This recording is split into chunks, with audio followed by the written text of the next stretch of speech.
Hello students, कैसे हैं आप सब लोग। आई होप आप लोग अच्छे होंगे, अच्छे से पढ़ाई कर रहे होंगे। जैसा कि आपकी डिमांड थी कि सर रिलेशन फंक्शंस के टॉप 5 क्वेश्चंस करवा दो जिनमें प्रॉब्लम आती है, तो वो मैं लेके आ चुका हूँ। सबसे ज़्यादा प्रॉब्लम आती है इनटू फंक्शंस देखने में, ऑन टू फंक्शंस देखने में, यही सब में दिक्कत ज़्यादा थी, तो उस पर क्वेश्चन लेके आया हूँ। जरा करते हैं प्रैक्टिस। पहला क्वेश्चन है, how many reflexive relations are possible in a set A whose n is equal to 3। तो पहले तो आपको इसका फॉर्मूला पता होना चाहिए कि नंबर ऑफ रिफ्लेक्सिव रिलेशन का फॉर्मूला क्या होता है। तो मैं यहाँ पे साइड में लिख देता हूँ, फिर इसको अप्लाई कर देते हैं। तो नंबर ऑफ रिफ्लेक्सिव रिलेशन जो होता है वो होता है 2 की पावर n ब्रैकेट में n-1। n क्या होता है? Number of elements in a set, मतलब एक सेट में जो एलिमेंट्स हैं वो कितने हैं, वो हमारा n होता है। और वहां से हम फाइंड आउट करते हैं नंबर ऑफ रिफ्लेक्सिव रिलेशन। तो यहाँ से आ जाएगा number of reflexive relation is equal to, number of reflexive relation is equal to 2 की पावर n। n कितना है यहाँ पे? 3 है, तो यहाँ फॉर्मूले में 3 पुट कर दो, 3-1, तो यहाँ पे आ जाएगा 2 की पावर 3 इंटू 2, 2 की पावर 6। तो कौन सा ऑप्शन हो जाएगा? ए पार्ट। तो यानी पेपर में कभी भी आ जाए नंबर ऑफ रिफ्लेक्सिव रिलेशन का क्वेश्चन, तो आप ये फॉर्मूला नोट कर लें। ठीक है, बाकी अगर आप कमेंट सेक्शन लिख देना कि आपके लिए फॉर्मूला वन शॉट बनाना है कि चैप्टर वाइज, मतलब हर एक चैप्टर के मैं फॉर्मूले बना दूं आपके लिए जो आ सकते हैं पेपर में, आप लोग बता देना। फिलहाल ये सेकंड क्वेश्चन पढ़िए, पढ़ लीजिए जरा फटाफट। सेकंड क्वेश्चन लिखा है, a reflex relation S R in S, और कुछ सेट दे रखा है 1 2 3, और डिफाइंड एज रिलेशन में है 1 1 1 2 2 2 3 3। Which element of relation R be remove to make equivalence relation. Equivalence relation का मतलब है कि वो रिफ्लेक्सिव भी होना चाहिए, सिमेट्रिक भी होना चाहिए, ट्रांजिटिव भी होना चाहिए। तो अगर मैं रिफ्लेक्सिव की बात करूं, अगर मेरे सेट में 1 2 3 है, तो रिफ्लेक्सिव आपने पढ़ा होगा कि यार ए कॉमा ए का होना जरूरी है, यानी कि 1,1 2,2 3,3 का होना जरूरी है। तो अगर 1,1 2 2 3 3 का होना अगर जरूरी है, तो ऐसे केस में इसका मतलब ये हो गया कि यार 1 1 2 2 3 होना तो जरूरी है, ये तो कंपलसरी हो गया रिफ्लेक्सिव के लिए, यानी इनको तो रिमूव नहीं किया जा सकता है। ठीक है, और ऑप्शंस में कुछ ना कुछ दे रखा है, तो जाहिर सी बात है ये एक ऑप्शन बन रहा है, तो ये आप वैसे भी कर सकते हो। समझ रहे हो, आप बिना सिमेट्रिक बिना ट्रांसटिव में दिमाग लगा के भी कर सकते हो। आपको पता है यार ये तो रिमूव हो ही नहीं सकता, रिफ्लेक्सिव से ही पता लग रहा है, तो पक्का ये रिमूव होगा। ठीक है, अच्छा अगर हाँ इसमें नन ऑफ दीज का कोई ऑप्शन होता तो दिक्कत हो जाती, इसलिए ध्यान रखना। बाकी फिर बात करें, चलो यही क्यों रिमूव होगा, क्योंकि सिमेट्रिक करना है तो 1 2 अगर है तो 2 1 का होना जरूरी है, इसीलिए इसको रिमूव करना है। समझ रहे हो, इसलिए आपको ध्यान रखना है इस तरीके से कि यार ये एलिमेंट सिमेट्रिक नहीं होने देगा, इसलिए इसको रिमूव कर देना। ठीक है, तो इसका आंसर हो गया सी पर। नेक्स्ट है, अगेन फॉर्मूला बेस्ड और लॉजिकल बेस्ड है। वैसे एक सेट है जिसमें n एलिमेंट्स है, सेट बी है जिसमें 2 एलिमेंट है ए बी। ठीक है, मतलब कहने का मतलब ये है कि मान लो अगर ये सेट ए है, ठीक है।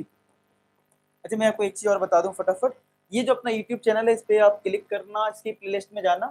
ठीक है, और क्लास 12th की अगर मैं बात करूं, तो क्लास 12th में आप देख पा रहे हो यहाँ पे मैथमेटिक्स के मैंने, अगर आप एनसीईआरटी सॉल्व करें सारे क्वेश्चन सॉल्व करवा रखे हैं, एनसीईआरटी एग्जाम्पलर सॉल्व करवा रखा है, वन शॉट आप वीडियोस देख सकते हैं यहाँ से। ठीक है, वन शॉट वीडियोस अवेलेबल हैं, बहुत सारी चीजें अवेलेबल हैं जो आप कर सकते हैं, एमसीक्यू क्वेश्चन अवेलेबल है।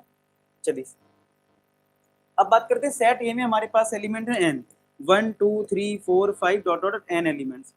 सेट बी में है 2 एलिमेंट ए बी। बोल रहे नंबर ऑफ सरजेक्शन, सरजेक्शन का मतलब है ऑन टू फंक्शन, सरजेक्शन का मतलब क्या है? Onto function. Onto function क्या होता है? जिसमें डोमेन कोडोमेन और रेंज इक्वल होता है। कोडोमेन और रेंज क्या होता है? इक्वल होता है। ठीक है, तो चलिए पहले अगर मैं बात करूं नंबर ऑफ फंक्शंस की, अगर मैं बात करूं नंबर ऑफ फंक्शन की, कितने फंक्शन बनाए जा सकते हैं, उसकी अगर मैं बात करूं पहले, तो हमें पता है पहला एलिमेंट या तो ए से कनेक्ट हो सकता है या टू से, ये बी से। तो पहले वाले एलिमेंट को कनेक्ट करने के नंबर ऑफ वे क्या है? 2 फंक्शन बनाने के लिए।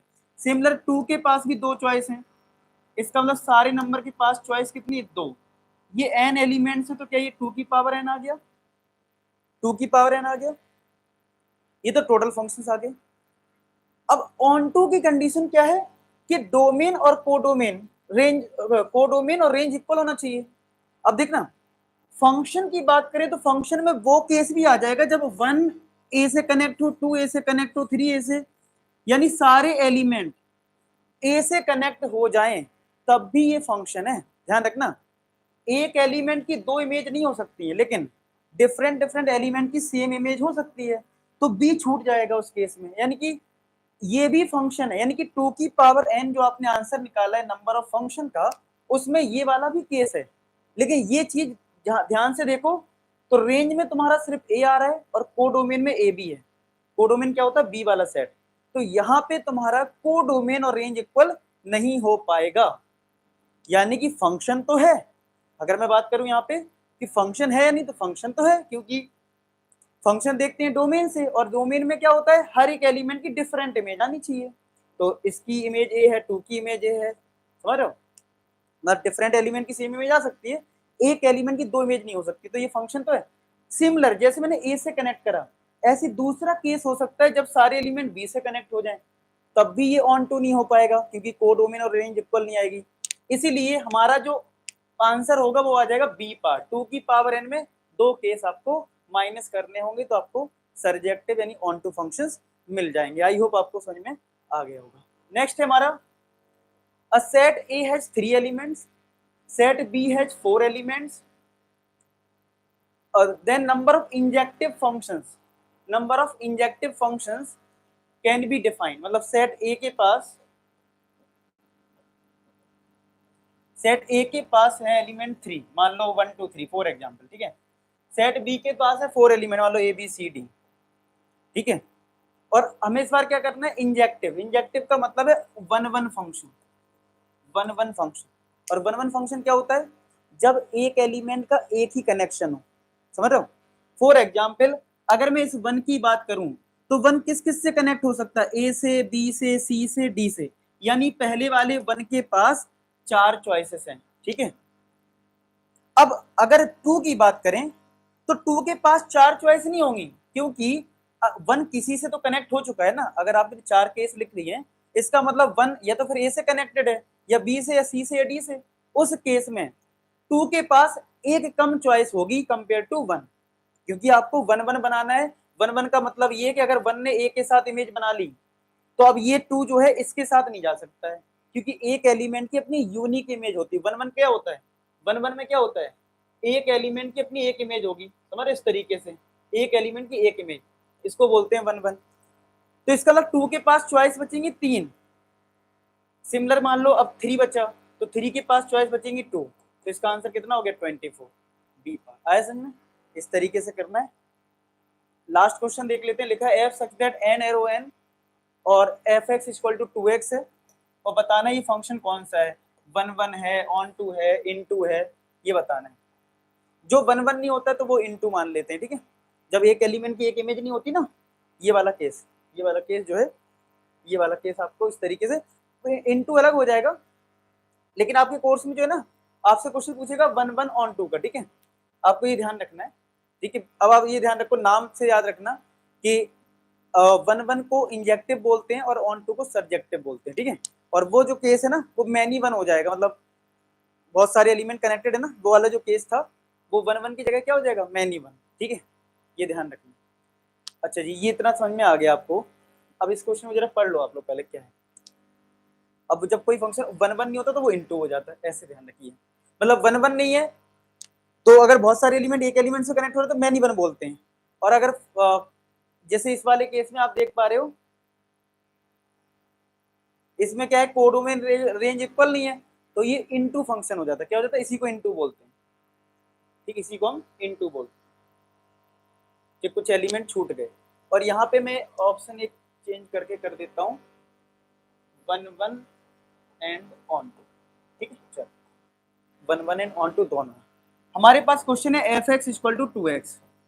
तो अगर मैं यहाँ पे डोमेन जो है नेचुरल नंबर है, तो अगर मैं 1 पुट करूंगा तो मुझे आंसर 2 मिलेगा, 2 पुट करूंगा तो 4 मिलेगा।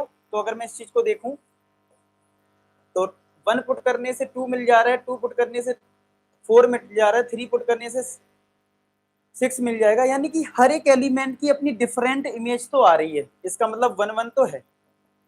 लेकिन जब मैं एलिमेंट पुट कर रहा हूँ तो बीच में कुछ एलिमेंट छूट जा रहे हैं, जैसे यहाँ पे 3 छूट गया, यहाँ पे 5 छूट गया। इस और अभी कोडोमेन में क्या है, नेचुरल नंबर है, यानी कोडोमेन में 1 2 3 4 5 सब कुछ है, और यहाँ पे जो रेंज मिल रहा है वो 2 4 6 मिल रहा है, यानी रेंज जो है वो कोडोमेन के इक्वल नहीं है, यानी ऑन टू तो हो ही नहीं सकता, यानी ये वाले पार्ट तो गलत हो गए, यानी सिर्फ क्या है 1 1। तो बस ये आपको करना था। तो आई होप आपको ये चीज क्लियर हुई होगी, कैसे क्वेश्चंस करने थे, क्लियर हो गया होगा। चलिए बाकी आप लोग कमेंट सेक्शन बताना नेक्स्ट वीडियो किस पे चाहिए। मिलते हैं नेक्स्ट में, तब तक अपना ख्याल रखें, bye bye to all. Last में एक ही बात बोलूंगा कि आप सभी सफल हो।